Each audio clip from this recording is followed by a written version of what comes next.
Hello, everyone. I'm Jason Thomas, Executive Editor of SC Biz News, the media company serving about 100,000 business executives throughout South Carolina. Welcome to SC Biz TV and the latest episode in our ongoing video series, Coffee With. Today, I'm having coffee with Bryan Derreberry. As president of the Charleston Metro Chamber of Commerce, which is celebrating its 250th anniversary, Bryan leads one of South Carolina's largest chambers in its regional advancement work. Bryan has an established executive management track record featuring more than 30 years in chamber leadership and advocacy roles. Bryan, welcome. Thank you, Jason. Excited to be here today. Yeah, great. Thanks for being here. 250 years. What is the key to the staying power for your chamber? You know, it's interesting when you think about resiliency. There are only 3 businesses in the United States that are older than our chamber. Now, there's some churches and some universities. We were founded 3 years before the 13 colonies became a nation.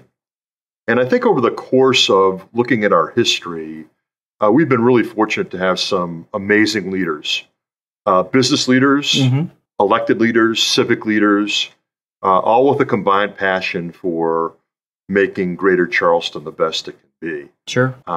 It's unique in the sense that our chamber was started by merchants who wanted the harbor to be more available to them to get their goods and services out.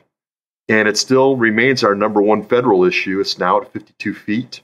We've lobbied for it to be the deepest port on the eastern seaboard. Right. So as much as things change, some of them stay the same. Yeah, that's a great segue. You know, the port, 52 feet, the largest harbor on the East Coast. So what does the harbor, the SC ports mean to attracting business to the Charleston area? Well, I think it's imperative to both our market, the whole state of South Carolina, portions of North Carolina and Georgia. So it's a $26 billion annual economic driver. I know a lot of BMWs come down from this part of the state to go through the port. So having it being the deepest port on the eastern seaboard and also a natural ocean port. So now we're able to take the Panamax ships that come through the Panama Canal, the largest ships that carry the most TEU units on the eastern seaboard. So it's a distinct advantage for our market. We're really a portal to the whole world because of that.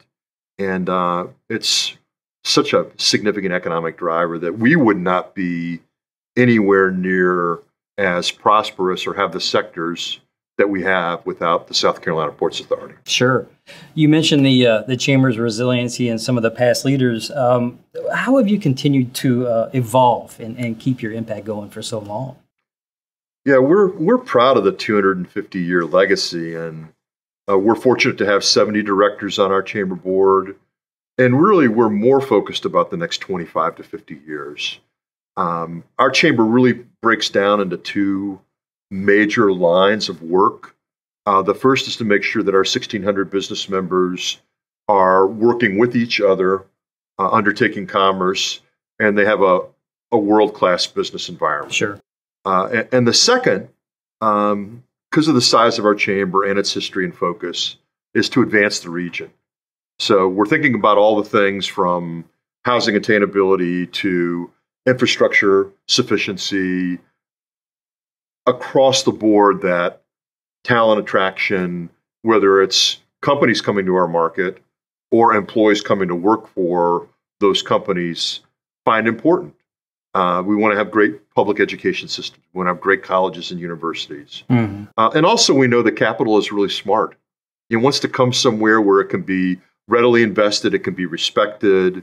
And that's the choices that a company is going to make, whether it's a German company or a U.S. company coming to Greater Charleston. So making sure that region is the right setting for them really takes a lot of our time and attention and produces great results. So the chamber, 250 years old, but we were talking earlier, the city itself has really only evolved over the past 30 years or so. So, with that explosive growth, there has to come some growing pains, right? So how do you balance all that with what you do as a chamber? Yeah, it's interesting. We had been talking about how the modern economy we have was a result of the naval base closing in 1993. And just the diversification of the economy is fascinating. One thing that I always share with folks when they say, what makes Charleston really tick from an economic perspective is that Charleston County is the only county in the United States where commercial wide-body jets and automobiles are manufactured. So that just goes to show something that didn't exist 15 years ago before Boeing came to the market, and then Mercedes vans began to manufacture their vans domestically, is now a part of our thriving advanced manufacturing sector. And you could say the same thing about what's going on with IT software, what's going on with healthcare. So it's a very dynamic and robust economy. I think the reality of 37 people, net 37 people coming every single day, it requires us to really put a foot in the present and also be very forward thinking about the future. Sure.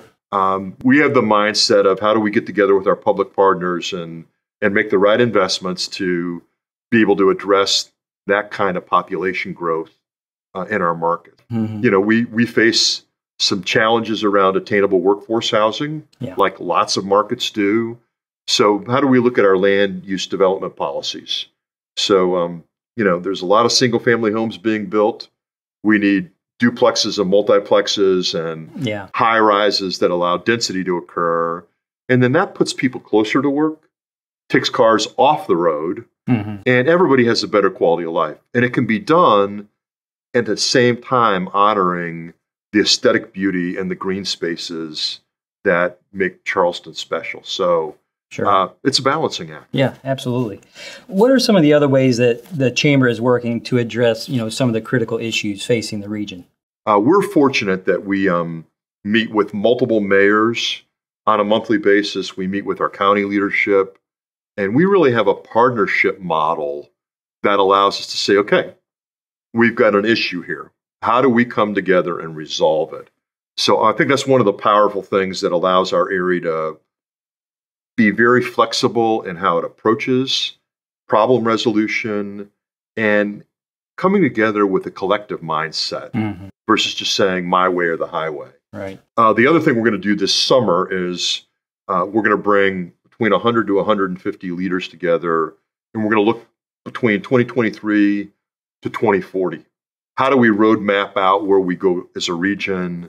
What will the Chamber's role be in that? What will our allied stakeholders' role be? What will government's role? What will non and not-for-profits be? So I think areas that excel have that kind of game plan. They have a strategic roadmap for where they want to go. And they're able to work together to say, okay, this is a critical lever. We need to hit it now. Or there's a critical lever we need to be ready to hit 10 to 15 years from now that we have to start working on today. Speaking of planning and forward thinking, you touched on advanced manufacturing a second ago, and we had talked earlier about the electric vehicle manufacturing industry and the EV battery manufacturing industry. Charleston region has seen a lot of action there. You got the $3.5 billion Redwood materials plant coming into Ridgeville. What kind of impact is that having on the Charleston region, and what kind of draw is that as a chamber to say, hey, look what we're doing here with this emerging industry? Yeah, electric vehicles, I think I think between that and tire manufacturing, South Carolina has really put a real high mark on the wall with regard to the automotive industry. Redwood Materials, $3.5 billion investment, the largest in the history of the state to make and recycle electric batteries, is a significant win for the EV industry and what Volvo, Mercedes, BMW, and other auto manufacturers are going to do in the years ahead with regard to electric vehicles. I think it's a landmark win from the perspective that while we all think we've been kind of dabbling in that electric vehicle push, this is a real stake in the ground. Let's talk about diversity for a second, such an important issue in the workforce. What is the Chamber doing to promote diversity, equity, and inclusion? Yeah, we had an amazing meeting back in early 2019, and we had a very honest conversation with our executive committee and board, and 3 or 4 things came to light. Number one, it's the right thing to do for every human being in Greater Charleston. one of our mantras is we want all 820,000 citizens to have equal access to living, learning, and earning opportunities. So from a social and human standpoint, all those businesses and governments were in agreement. The other thing that we did is we looked out from a population demographic standpoint.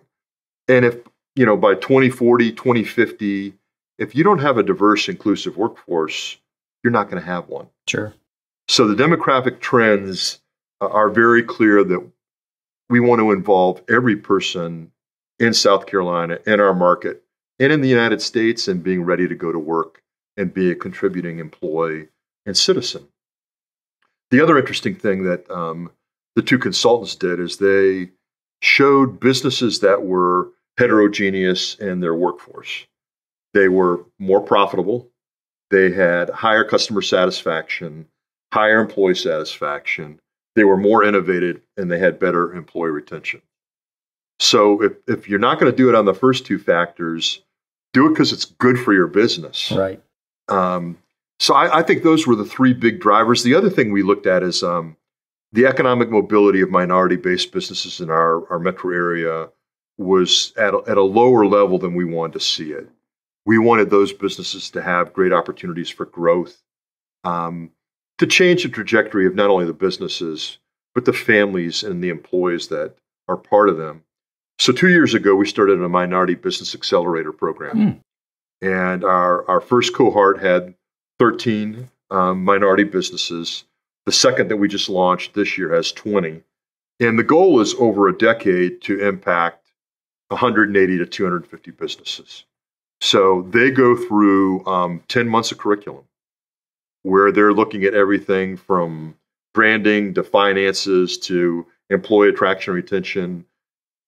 While it's called a Minority Business Accelerator, it's also a master's in business because they come out with a 3-year plan that will continue to walk alongside of them for the second and third year of the program. And they have an amazing group of mentors and consultants working with them. That's one big way we tackle it. We also do a big diversity, equity, and inclusion conference every summer where we're exposing more people to the benefits of DE&I. And it's been exciting to see the region respond in such a positive way. For a lot of companies, that's just built into who they are. I'd be remiss if I didn't at least touch on a little bit about the tourism of Charleston. So how important are those tourism dollars in attracting new business and keeping the ones you have? I think one of the things it does is it gives us a curb appeal that most other metros just don't have. Sure. Unless you're in New York City or a Chicago or a Boston or a San Francisco. And all those cities are 5 to 10 to 15 times our size.